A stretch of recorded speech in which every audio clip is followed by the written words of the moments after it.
Well, first of all, I just want to say hats off to us because after weeks of talking about it, we're actually finally doing this. Yeah. And Okay. All good things take time. with all that lead time, we still sort of didn't really prepare. Um, uh, I I did just because we said we were going to talk about bookstores and books. I do have a little stack of books that we can talk about, near the end of all of this. But Well, the Kyle, in a way, we've been preparing all our lives. you are right about that. You are right about that. And in a way, it's been a conversation I've wanted us to have since I think at least 2 years ago when you and I had a conversation in the store. And this is just how I wanted to start for the people who are joining us on our YouTube channel or clicking on the website or however they're accessing this video, is to say that at a store event, I think it might have been Independent Bookstore Day, or it could have been the bookstore's first birthday party back in 2018 when we were turning 1 year old. You and I were talking amid the crowd. If I do say so myself, we had a nice crowd that day. And some of the people had said, what about, are you going to have a loyalty program? Are you going to have a membership club? Is there going to be some sort of rewards plan? And you probably remember this because I told you, you said, what sort of feedback are you getting? And I said, well, we're feeling the love for the store. The suggestions have been for some sort of plan or rewards program. And you remember what you said? I think, but You said, go you ahead. said, well, if you do one, I'm not joining it. And I was surprised. And then you went on to explain why you sort of opposed the idea of any sort of frequency reward discount program at a bookstore, popular as though they may be. Yeah. Um, I think, well, I know now my rationale would be um, books are cheap. Right. Okay. Books are cheap. I mean, and especially in our part of the world, North Dallas, there are a lot of people who don't think anything about going out and spending $80,000 for a car. Right. But for some reason, they seem to have a moral objection to paying list price for a book. And I mean, you can't have those books unless you support the people and the infrastructure that produce those books.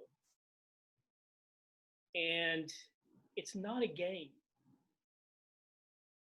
I mean, culture, book culture, literary culture, art, music, all these things that civilization are based on,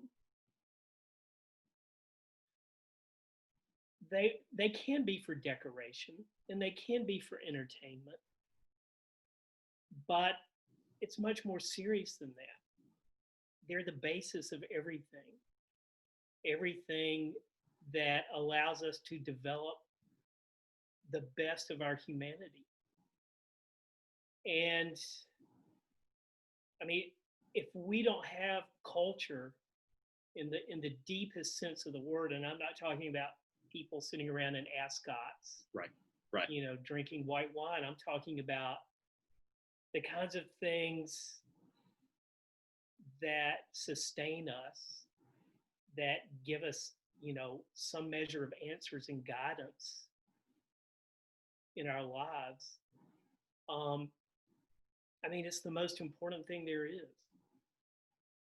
I mean, because in the last analysis, you are always going to have the human race trying to figure itself out. And how do we do that? And I think of all the arts, books, language are the best medium we have discovered yet for making progress in that. Mm-hmm. And I mean, movies can be wonderful, music, absolutely can be transcendent and wonderful and revelatory and visual arts, but I think it's language that has the subtlety and nuance and power, the potential of all those things to to crack us open and show us what's possible, what's in us, both good and bad. So yeah, I'm not gonna sign up for your damn discount program We don't so have that, one. We so don't that have I one, can so you're get good. 10% off a lousy book. It's Well, like, no, I'm gonna pay full price for the book. And by the way, I mean, in France, it's against the law to charge less than list price for a book. And so you have bookstores on every corner, on mhm, every block, and it's good for the culture. yes. It's good for people. It's good for the street life. It's good for the writers and readers and all the people who don't realize it, but who benefit from writers and readers. Well, that is the reason you gave that day. Um, you just explained it at somewhat more length, but you did come right out of the box that day and say people who spend 40 or $50,000 on a car think that you need to discount an $18 or $28 book for them. They would never think that when they're paying for a car. Right. Um, Right. and Now there are places in the world and circumstances where I would gladly give my books away, and I right, have. I mean, plenty of circumstances, and often when young people come to my readings, like students, if they come up to me afterwards and we talk, and I'll say, "Well, let me buy you a book," and they'll say, "What?" And I'll aren't say, you "Let me right? buy you a book.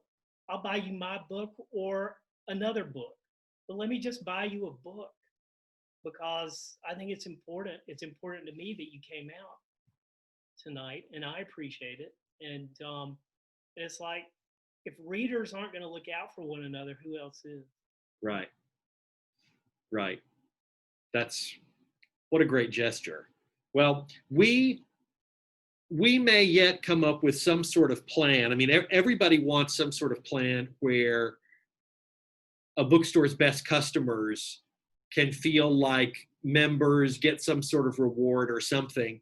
Um, and there are bookstores who do things like that, over particular weekends or a few times a year or something.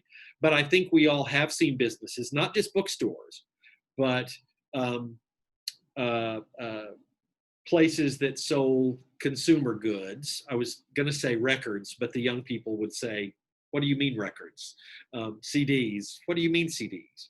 Um, you know, and it's just it's just led them right down the drain from the discount. So it obviously has to be done judiciously. And taking you back to your story about France and how there are bookstores everywhere, it's a struggle in this country for independent businesses, locally owned shops. And one of my colleagues had said, um, just as an aside, one time when we were crunching numbers, parsing something out, trying to figure a way to make something possible. And I muttered something about, how hard it was. And he said, well, if it were easy, there'd be an independent bookstore on every corner. And that's true. And I guess that would mean more competition. So I'm gonna make the best of it in the circumstances that we've got. But fortunately, Interabang is doing well. So Yeah, thank goodness. Thank thank goodness for goodness. that. And It was. I mean, I couldn't believe it when somebody said a bookstore is opening up, at Preston Royal, mhm, and we already had by then two good bookstores, Independence in Dallas, yes, um, but to have one so close by was, right where, in the same area where the old Borders Yes. was wonderful. And you guys have met and exceeded expectations, and you've continued to do it in, some of the most difficult circumstances through the tornado last year, which decimated the store. I mean, it looked like a bomb had gone off. I went over there. Right. And then with COVID, Yeah. and you guys have continued. So hats off to you.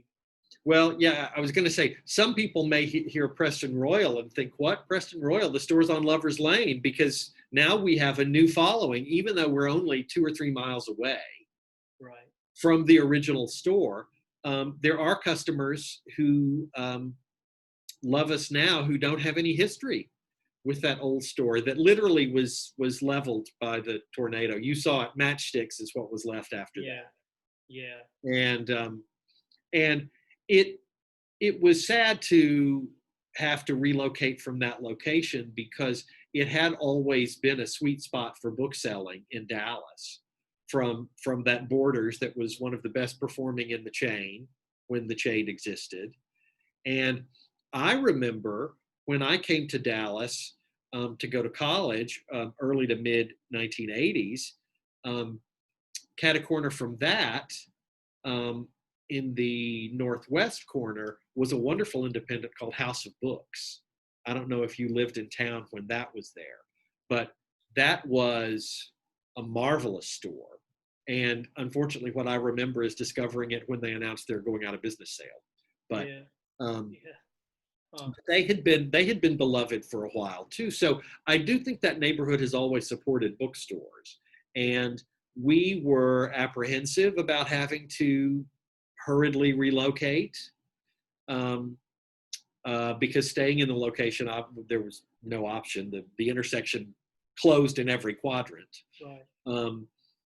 But it has turned out well for us, despite having another challenge inside of 6 months that nobody could have seen landing with quite the severity it has. Right. But as you and I speak, and I should say for people who are listening, this is June 3rd, 2020. We've been open regularly for a month and 2 days since the reopening in the pandemic. The governor allowed it starting May 1st. So time is already sort of flying. At the same time, it feels like it's standing still with this damn virus. But since we were talking about bookstores, I want to talk about bookstores that aren't mine for a second, and ask you, when you were growing up, or even right now, what your favorites were, because every book person has great stories about that. Yes. It makes me really happy to think about things like that. I think the bookstore that formed me in a lot of ways was a store called the Intimate Bookshop in Chapel Hill, North Carolina. And I was born there. My dad was getting his PhD. We moved away when I was 3, but we would go back at least once every fall for a football game. And one of the regular stops when we would do that, we would always go to the Intimate Bookshop. And it was owned by Charles Kuralt's brother. Charles Kuralt, the longtime newsman. He was a North Carolina fella. Anyway, his brother owned the Intimate Bookshop, and it was right there on Franklin Street, which was a thriving, small scale downtown, very, very much, a university town. But the Intimate Bookshop, it was 2 stories, and it was packed full of books, and it had hardwood floors that creaked. And so you walked in and you got that bookstore smell, Huh. that kind of that lovely musty kind of bread smell, and then you got the sensory kicker of those squeaking floorboards. And um and so then I ended up going to college at Chapel Hill, and the Intimate Bookshop was, I was in there at least once or twice a It week. was still there. It lasted. Yeah. So that's quite a duration. Oh yeah, it was an institution. I mean, all over the state, people knew about the Intimate Bookshop. And anyway, after I left, graduated from college, the late '80s, I think there was a fire, and Mhm. it closed down. Yeah. It's no longer there. But great bookstores. I mean, Shakespeare and Company in Paris. Uh-huh. It's. I mean, if there's a bookstore in heaven, there's it might be modeled on Shakespeare and Company in Paris, which is an extraordinary store. There's a store in Bath, England called Mr. B's Book Emporium, Okay. and they're lovely. And I think I had such a good time there once that I bought everybody beers because they serve beer there. Uh-huh. So I think they love me there. I certainly love them, but you know, it, but whatever city I go to, I try to go to the bookstore, which is kind of ridiculous because you think, well, it's probably going to be pretty much the same books.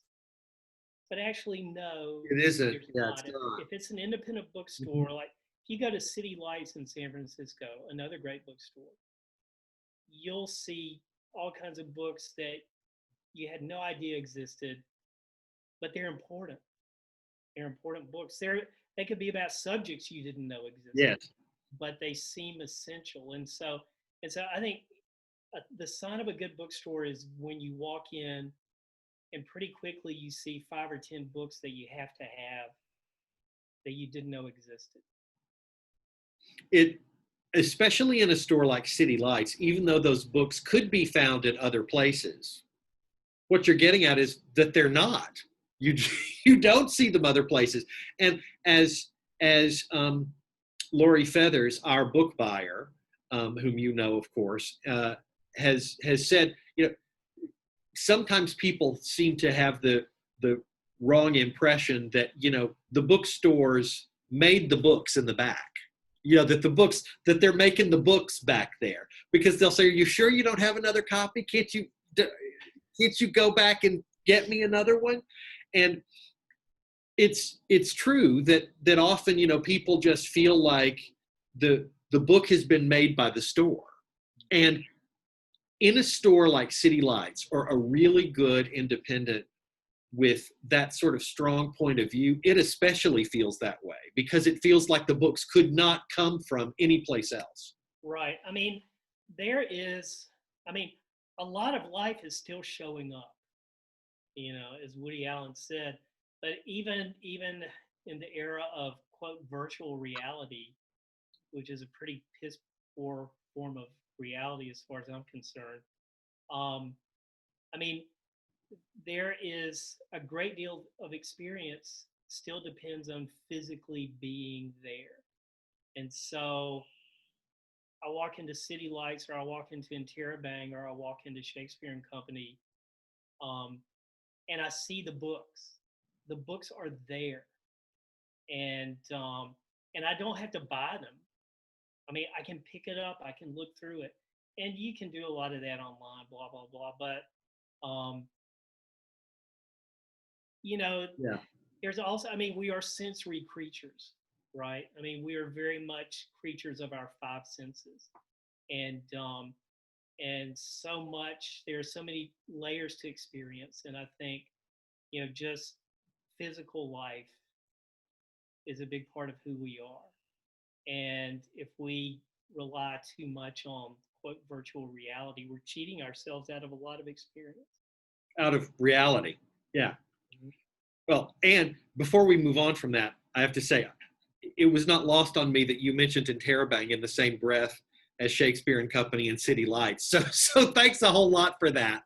Well, Uh, it's the way I feel. I um, mean, but my early bookstore experience, I want to tell you, I'm not well traveled, and I can't say that I know Shakespeare and Company, unfortunately. But bookstore started for me in my hometown too, Tyler, Texas, and there were in a town of at that time not 75,000 people, maybe only 50. I don't quite know. There were at least 2 independent bookstores. Wow. There was, and that doesn't include the college bookstore. And there was also a very good, still is, a very good secondhand shop. A very good secondhand shop. And those were all there before the mall stores showed up in the late 70s, when suddenly, we had to be Dalton. But there was a bookshop in a shopping center near where I grew up, run by a maiden lady. Her name was a maiden lady. Well, that's a nice way to say she was an old maid. Right. Right. And she was like something out of central casting. Her name was Lena Dean. And as my mother always said, as we crossed the threshold, say hello to Miss Dean, because it was that sort of, and we would come in and Miss Dean would say, hello, Mrs. Hall. Hello, Kyle. And it was great. It was a life experience. It was a life experience. It was not a big store, but there was a children's section where I always sat cross-legged on the floor and looked at the books, and my mother looked at her books. And I think it was probably easier for me because there was a small town aspect. I'm going to digress here for just a minute, that I suppose is sort of well behind us, which is that if there was something that my mother wanted to read in the late 60s, early 70s, that was a little bit forward, shall we say, Miss Dean didn't really like that. And she often had the book, but she would sell it to my mother somewhat with disapproval. And so, my poor mother, I'm trying to think of what she wanted to read. I mean, it might have been Jackie Suzanne or some Arthur Right. Hayes. I was thinking Valley of the Dolls. Yes. Diary of a Mad Housewife. Yeah, something like that. And I do remember, years later, my mother saying when the bookshop had changed hands, and then it did last a long time beyond that with another proprietor. But I remember my mother, talking about how Miss Dean would say, I'll order the book for you, Mrs. Hall, but it is not quality reading. And my mother was faced with that sort of judgment just to get the book she wanted. So there are drawbacks to some of this nostalgic stuff. No, that's a great. I mean, Mrs. Dean was the enforcer. She had certain standards. She would order the book for you, but you had to jump through a hoop of fire. Just let you know she sort of disapproved of that. Right. So you had to really want it. Mm-hmm. And there was another bookshop in Tyler named Tyler Bookstore. For some reason, that was not the one where, in the old expression, where we took our custom. We were not really customers of that store. I don't know why. My dad was a banker. Maybe Lena Dean was a customer, and we shopped at the places that were customers of the bank. Mm-hmm. But I grew up in that store. And then later on, there was one called the Book Barrel. And if we don't run out of time, I'll circle back to that, because that was a case where the woman who worked in the bookshop recommended a book to me that became my all-time favorite. And it was an out-of-print book at the time. Well, you've got to tell us what that book is. And so she could not sell me the book. Okay. But she actually said, after talking to me plenty because of my visits to the bookstore, she said, if I lend you my favorite book, which you can't get anymore, I know you would see to it that I got it back, Kyle, wouldn't you? And I said, oh, sure. And so some weeks later, she did. And the book has since been republished and is sort of an acclaimed classic now. And it's never been out of print in England. Let me guess. It's Blood Meridian. No, exactly. No, it is not. It is I Capture the Castle by Doe. Yes. And I was going to save this for later when we transition to book talk, but I guess we've just done that. This is what it looked like when it was originally published. Oh, that's beautiful. In 1948. Yeah. And it went out of print sometime probably in the 50s. You used to see copies of it in secondhand shops all the time because it had been a literary guild selection. So it really sold in this country. But it went out of print, and in 1998, it was brought back by Macmillan, God bless him, in this extraordinarily ugly edition, I think. What were they thinking? I mean, I love the quote, "The glorious return of one of the century's most beloved novels." I love that. I love the line from Susan Isaacs here at the bottom, "You are in for a treat." Entertainment Weekly gave it an A+ upon republication. And anyway, now Macmillan is doing right by it with this really gorgeous new edition. But the interesting thing about this book for me is that, I guess I should hold the one that is available, Interabangbooks.com. But the interesting thing about this book for me is that when the bookseller from the Book Barrel sent me home with it, I started the book and I recognized it. And the reason is because I was in 7th or 8th grade at the time. About 4 years before that, when I was too young for the book, in 3rd or 4th grade, my aunt, who was a librarian, was visiting us and said to me at dinner, "There's a book I'd like to recommend to you, Kyle, except I can't because I don't remember the name of the author and I can't remember the name of the book either.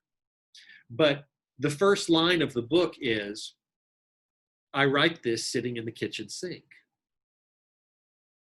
And I said, "Well, what does that mean?" And she said, "Well, it's a teenager writing in a journal. The book is in first person.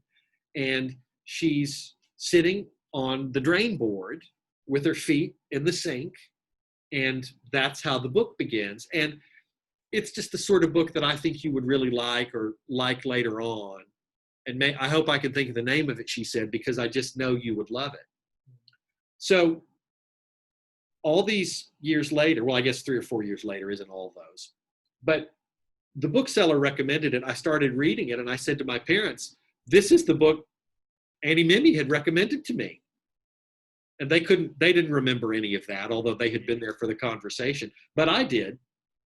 And you would think at that time that meant that as a teenager, I read the book and it became my favorite, but that isn't true because I was 13 or 14 and I thought it was a girl's book. I just thought, oh, this is a girl's book. Yeah. And I also think that the whole English setting of it, which is so incredibly charming, and the author's voice, those just weren't things that I read for at the time, right? Yeah. So it was lost on me. And then some years later, I did have to return it to the bookseller. And I guess the funny footnote to that story is my mother had to read the book because she said, "Well, I'm going to read it and tell you what happens in it because you have to talk about it with her in the store. It's her favorite book. You can't hurt her feelings by saying you didn't like her favorite book. You just can't." So we faked it, and I don't know if she bought it or not, but I hope she did. That's small town life. Right? Right? Isn't it? Avoid hurting the bookseller's feelings. Yes. Yeah.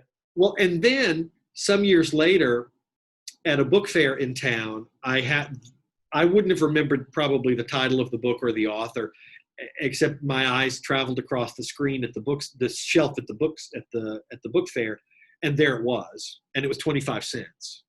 And so I bought it. And you would think, well, okay, that's when you read it and it became your favorite. But no, it was when I'd probably been out of college about 5 years, and I was fired from my first job, and I was off that summer, and I went looking for something on my shelves. And for some reason, I finally decided that that would be the time that I read I Capture the Castle. And before I was on page 100, I thought, oh my gosh, this is my favorite book.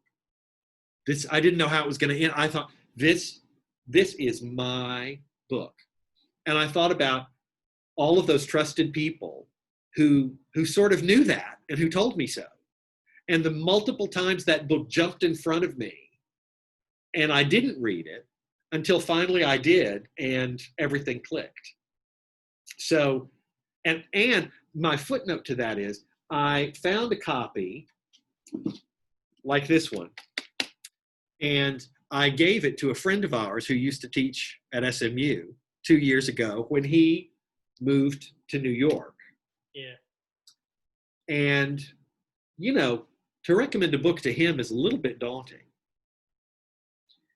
And when I heard from him after he was at his new place in New York and had read it, I said, well, what did you think of it? And he said, oh, where has that book been all my life? There you go. So some things are just right. Yeah. Right. And before I leave I Capture the Castle, I'll just say that the latest evidence of my connection to that book is that on my birthday this year, which was May 7th, the Wall Street Journal published its quarantine reads of comforting, wonderful, charming, uplifting books. And what was it but I Capture the Castle? Yeah. On your birthday. On my birthday. Could have been any other day, but it wasn't. It was my birthday. Yeah. It was that book. You and that book are meant to be together. Yes. And fortunately, I mean, this is the great thing. We sold a lot of it in the store. You know, it was at our first anniversary. It was the best-selling classic. We looked at all of the titles that were it was the best-selling classic novel. All right, next time I come in, I've got to buy a copy because I've never read it. Okay. It's funny, we haven't really said what it's about. The best description I think I've read is if Jane Austen were like a screwball comedy. Yeah. It would be something like I Capture the Castle, because it is a very funny book that's, you know, I've said it's sweet and it's charming, but it's also sort of wacky in certain scenes. There's a lot of humor in it too. And it's a real winner. It's a real winner. What's a book like that in your life, Ben?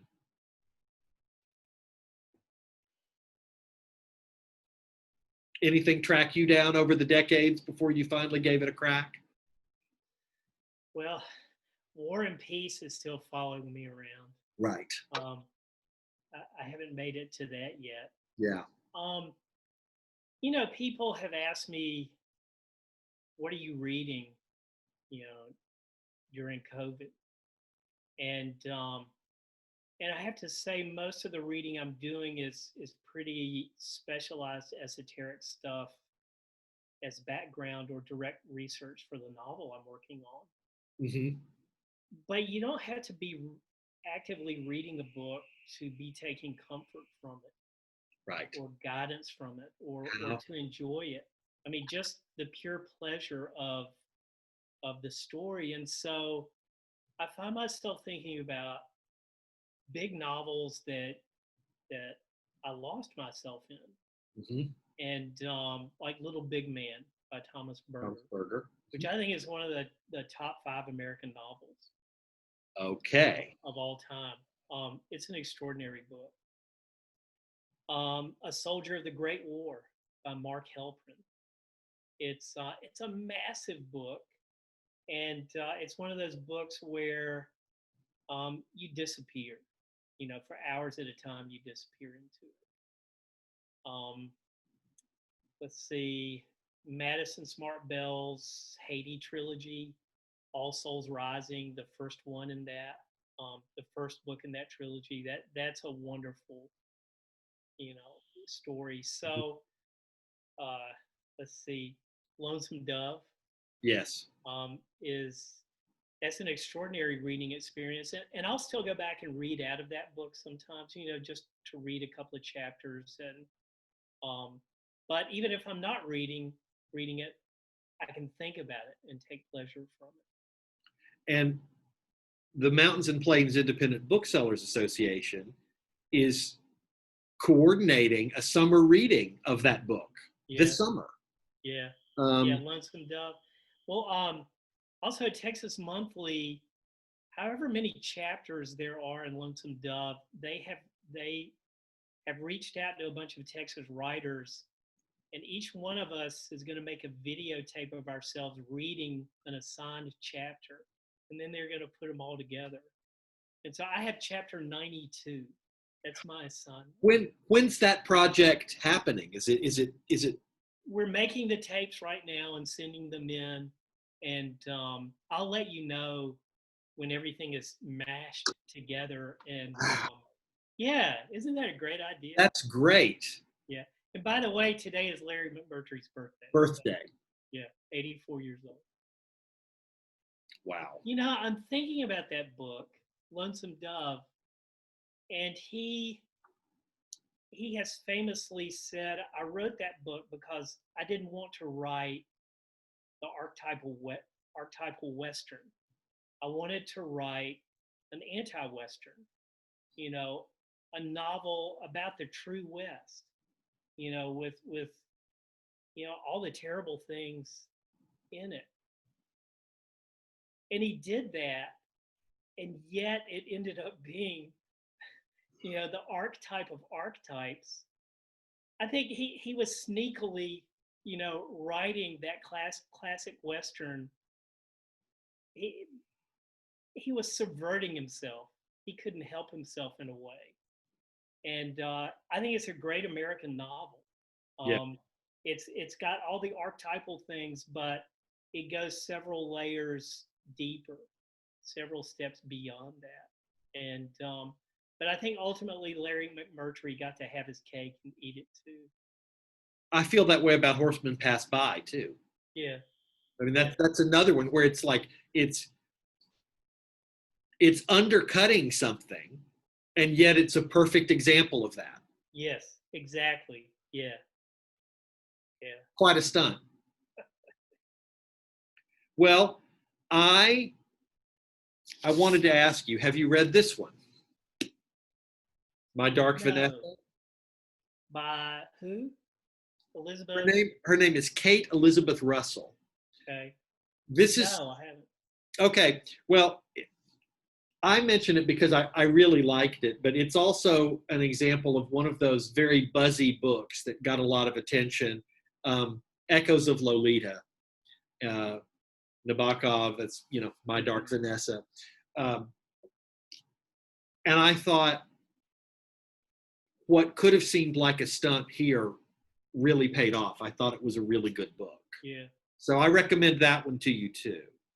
Thanks. Well, a good writer can take material that might seem like a stunt, or that might seem light or soft, and he or she will make something real Right. out of it. And so good for her. Yeah. Now, It's most of not the sort books of I thing. have here on my stack, Yeah. I bought it in Interabang. So This is why we love you. well, and or I ordered them from Deep Vellum. They're published by Deep Vellum, and I mean, Will Evans is doing a great job there. But this book just came out. Collection of essays by Robert Stone, edited by Madison Smart Bell. And I think Robert Stone was one of the great American writers, and he died in 2015, and he's having a moment right now. I think it would be a bigger moment if not for COVID. But Madison just came out with a biography of Stone called Child of Light. They were friends. And Library of America is publishing, I think, 2 collections by Stone. But this is the first time a lot of these essays have been collected. But But Stone said he said my subject has always been America and Americans, and and I think especially talking about crazy times we're living in now, we need all the guidance we can get about America and Americans and why we are the way we are. Yes.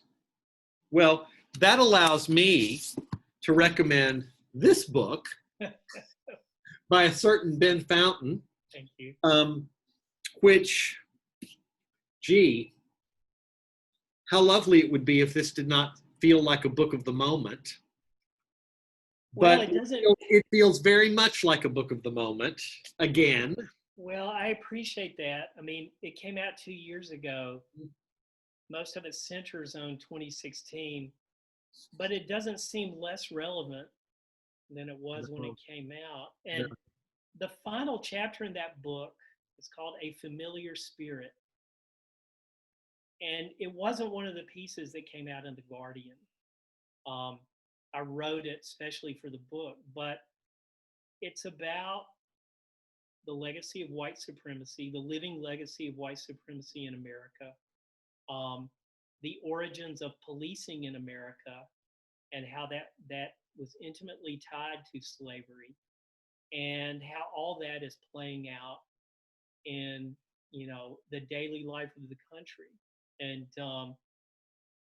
so I mean, the tragic death of George Floyd last week, I'm like, well, unfortunately, a familiar spirit is still with us. And a familiar spirit back in Puritan times, old New England times, a familiar spirit was a demon.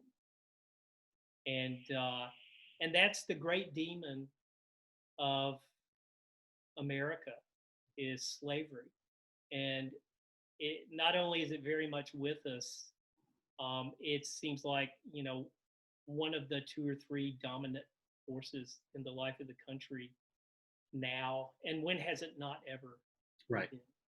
All of the stories circle back to that one. Yeah, but thank you for mentioning that book. Well, I cannot remember now, when you talked about the book upon publication, I cannot remember now if the detail you mentioned about Reagan's first trip, I can't remember if it was after he won the nomination or after he won the nomination. Was it the nomination? Yeah, not the election, but the nomination. He went to Philadelphia, Mississippi, uh-huh. where Cheney, Schwerner, and Goodman were killed. Yeah. In the summer of 1964, the three young civil rights workers. He went there. He went to the county fair. It was the first stop he made after he won the nomination.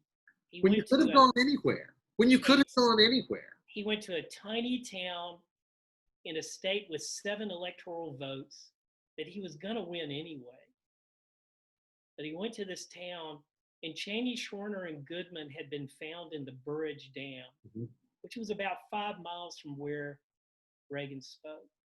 And he gave a speech about states' rights there. We all know what that means. Yeah.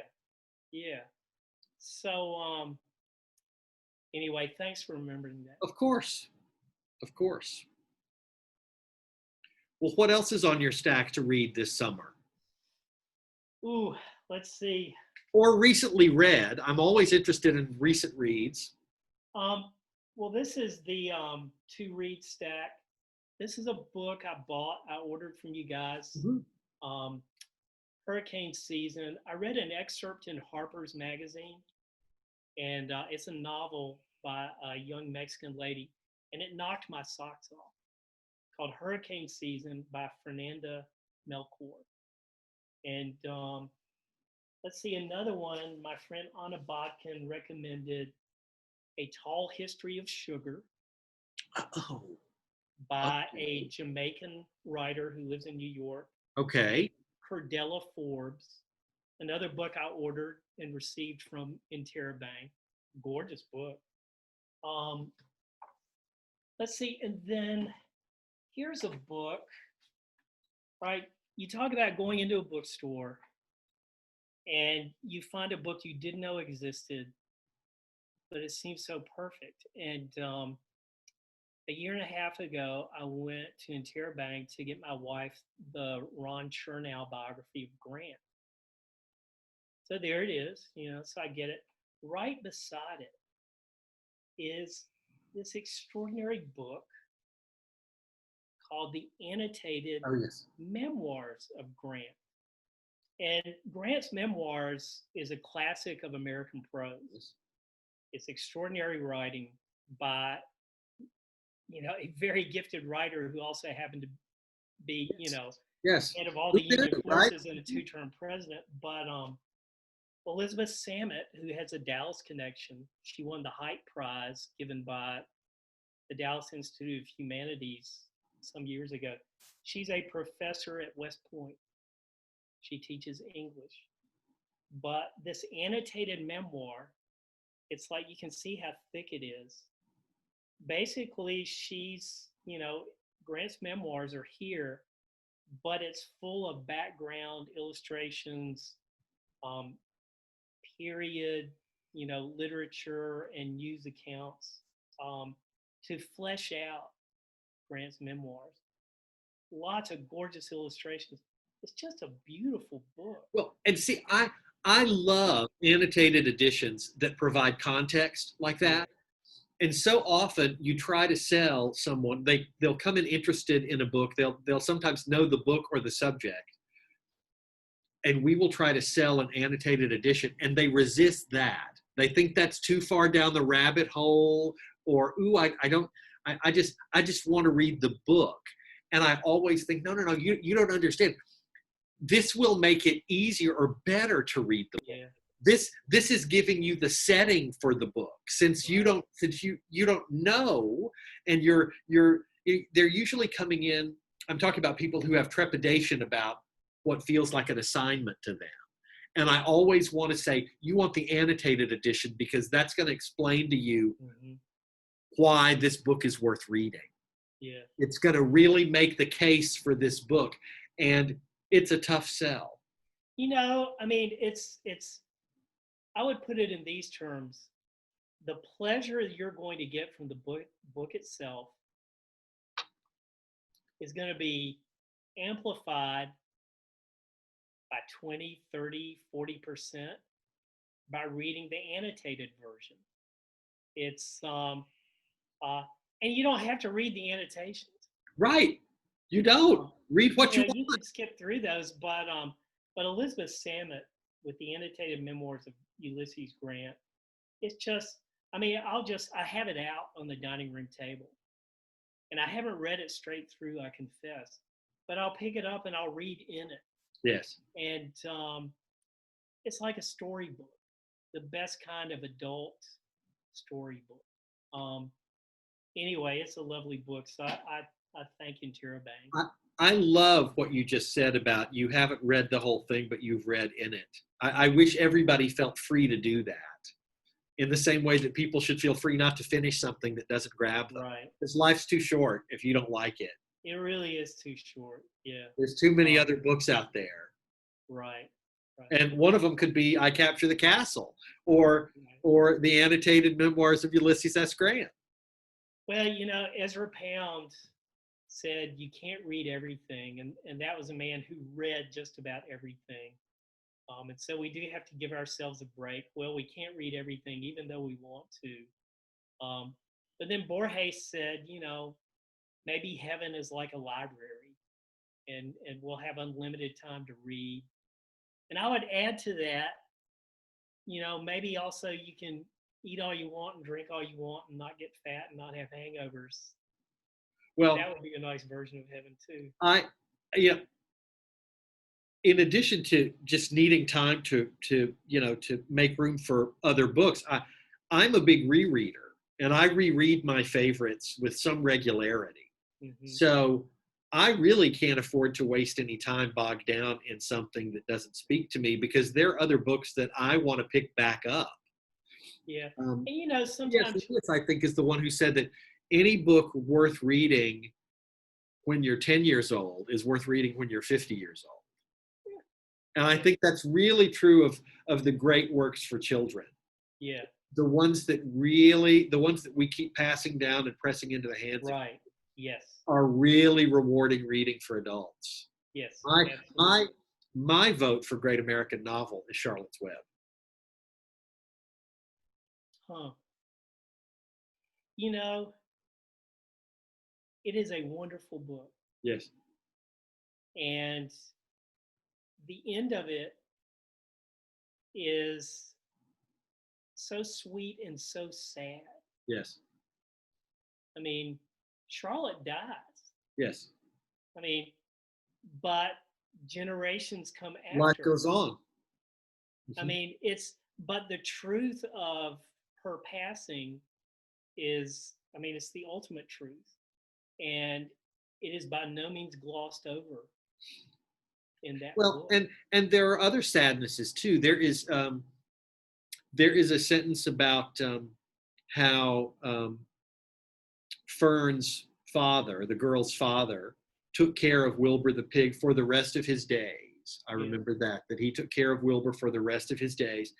And there's a little one sentence aside that refers to the fact that, that included all of the years when Fern no longer came to the barn to see any of the animals, because as she grew up, she wanted to do other things besides sit on a bucket and talk to a pig. Yeah, I So remember. there's all sorts of loss going on, and life going on with it.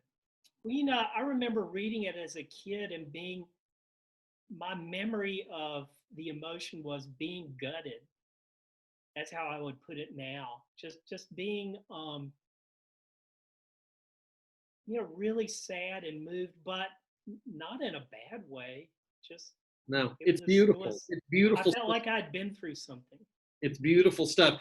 And my God, because it's E.B. White, every sentence is perfect. Perfect. Yeah, I need to start. I have a bunch of books I regularly give, like when one of our family friends, if they have a kid or their kid has a kid, like there's 6 or 7 books that I'll just put a box together and give to them. And I need to start putting Charlotte's Web. Yes. Yeah. Yeah, that's a lovely book. Mm-hmm. Well, we're coming up on our hour almost exactly. So we may just have to do this again to talk about the other books that we didn't get around to. I am always happy when I'm talking about books. I mean, total book nerd. I admit it. But I feel sorry for people who don't like to read or say they don't have time to read. They don't make time to read. It's I mean, it's a wonderful part of life. And I've heard, so many people say, "Oh, there's nothing to do," during the time of COVID. Or you read in the newspaper, that the nightclub owner who opened up his club for his birthday, he said, "Well, even though I know it's, not the greatest time to do it, I was bored. There's nothing to do." Well, there's plenty of things to do. Right. There's plenty of things to do. Yeah. Plenty, always more to read. So well, and more books to talk about, which is why we love it every time you cross the threshold of the store, because it, for those of us who are booksellers, it's not always about book selling. It's just about talking about the books. Yeah. And everything that books lead to and encourage. Well, and that's what you get from a good independent bookstore. Well, it's that's a real community. Well, I can't end it on a better note than that, so I'm going to let you have the last word. Thanks a whole lot, Ben. Well, thank you very much for this talk. It's been a complete pleasure, and I will see you in the store soon. Yes, I'll see you in the bookstore. All right, dude. Take care. Bye. You too. Bye. You too.